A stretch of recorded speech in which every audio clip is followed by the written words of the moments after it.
यहाँ पर आई हुई बहनों, मैं जानता हूँ मेरे आने से पहले बहुत सारी तकरीर यहाँ पे हुई होगी। मोदी भाईजान, ये सिर्फ सम्मेलन नहीं है, लखनऊ से जो बात निकलेगी वो दूर तलक जाएगी। सिर्फ हिंदुस्तान नहीं, पूरे दुनिया में ये बात जाएगी कि जो लोग बीजेपी के बारे में, मोदी जी के बारे में तरह तरह की गलतफहमियां पैदा करते हैं, उसको बासित अली साहब आपने यहां से जवाब दे दिया है। मैं आपका बहुत शुक्रिया अदा करता हूं। शुक्रिया मोदी भाईजान है, क्योंकि नरेंद्र मोदी जी ने जो काम करके दिखाया है, खासकर बहनों के लिए, अक़लियतों के लिए, उनका ये नारा सबका साथ, सबका विकास, सबका विश्वास। और लोग तो वोट की सियासत करते थे, मोदी जी ने वोट की सियासत नहीं की है, न वोट की उन्होंने कभी परवाह की। वो जो करते, तो मोदी भाईजान का शुक्रिया है।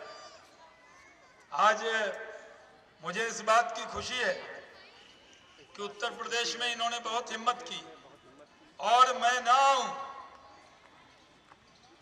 ये ऐसे हो नहीं सकता था।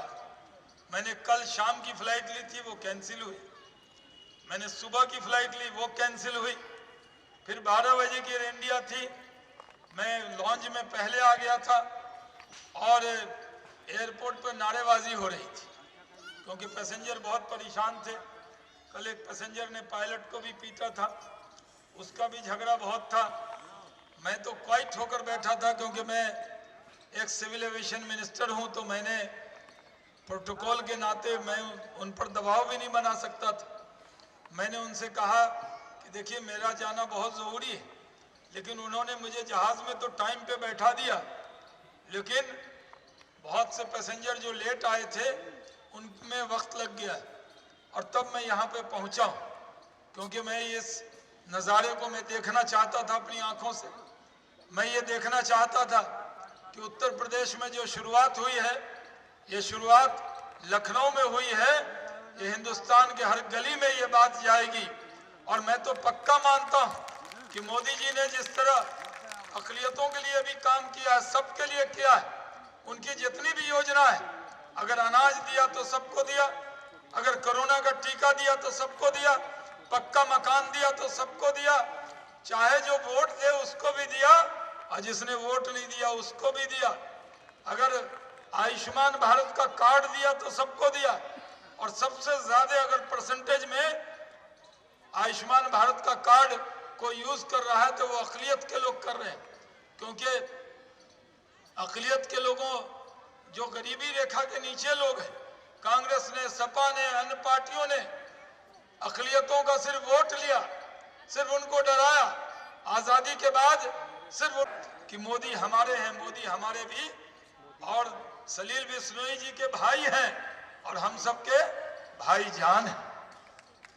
आप समझे सलील जी, यानी मोदी जी ऐसे तो सबके भाई हैं, लेकिन अक़लियतों के लिए और खासकर मुस्लिम बहनों के लिए वो मोदी भाईजान हैं, तो उनको उनके साथ रहना है। इसलिए मैं आपसे कहता हूँ, खुदा से डरने वाली कौम को सपा, बसपा, कांग्रेस के लोग किससे डराते हैं? बीजेपी से डराते हैं। हमें तो यही सिखाया गया कि डरना है तो खुदा से डरो, और ये सपा बसपा वाले किससे डराते हैं आपको? बीजेपी से। और अब डर किस बात का है? मोदी जी की सरकार है, यहाँ भी योगी जी की सरकार है, कहीं कोई दंगा नहीं है, कर्फ्यू नहीं है, कहीं रात में निकलने में आपको खतरा नहीं है, कोई योजना ऐसी नहीं है जो कहा जाए कि एक कम्युनिटी के लिए है। जो हिंदुस्तान का नागरिक है, जो इस मादरे वतन में पैदा हुआ है, चाहे उसकी कोई भी पूजा पद्धति हो, मोदी जी उसको अपने छाती से लगाते हैं, अपने पलकों पर बैठाते हैं, क्योंकि हमारा मुल्क है। इसलिए अल्लामा इकबाल ने कहा था, सारे जहां से अच्छा हिंदू सिता हमारा, सारे जहां से अच्छा हिंदू सिता हमारा।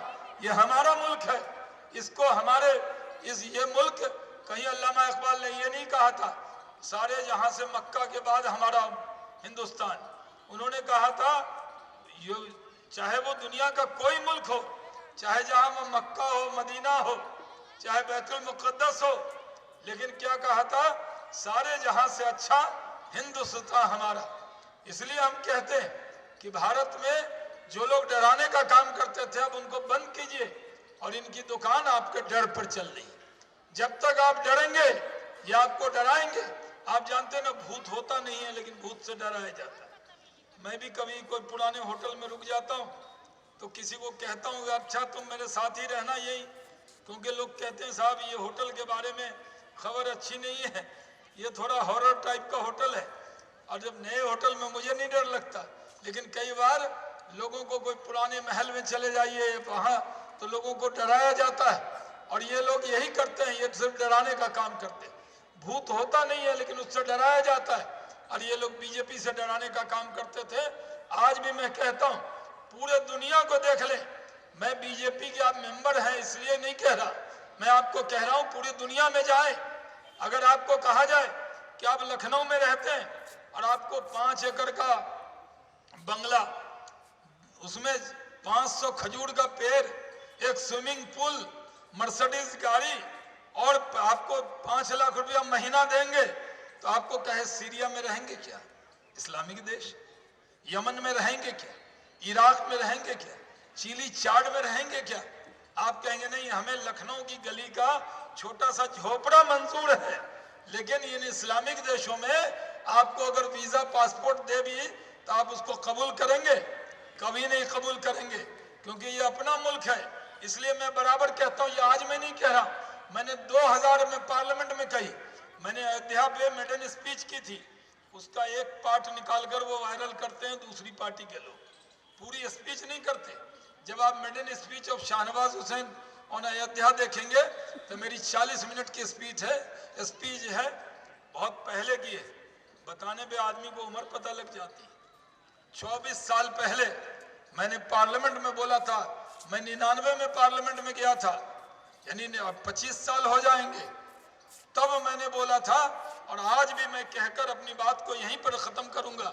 आपको यकीन दिलाना चाहूंगा कि आप बीजेपी और मोदी जी पर भरोसा कीजिए, योगी जी पर भरोसा कीजिए, मैं आपको गारंटी देता हूं आपका भरोसा टूटने नहीं देंगे, क्योंकि सबसे आज दुनिया की अच्छी पार्टी तो भारतीय जनता पार्टी है, और सबसे अच्छा मुल्क है तो हिंदुस्तान है। इसलिए मैं कहता हूं भारत के मुसलमानों के लिए भारत से अच्छा देश, हिंदू से अच्छा दोस्त और मोदी से अच्छा नेता नहीं मिलेगा। जय हिंद, भारत माता की। अभी केवल 1 मिनट और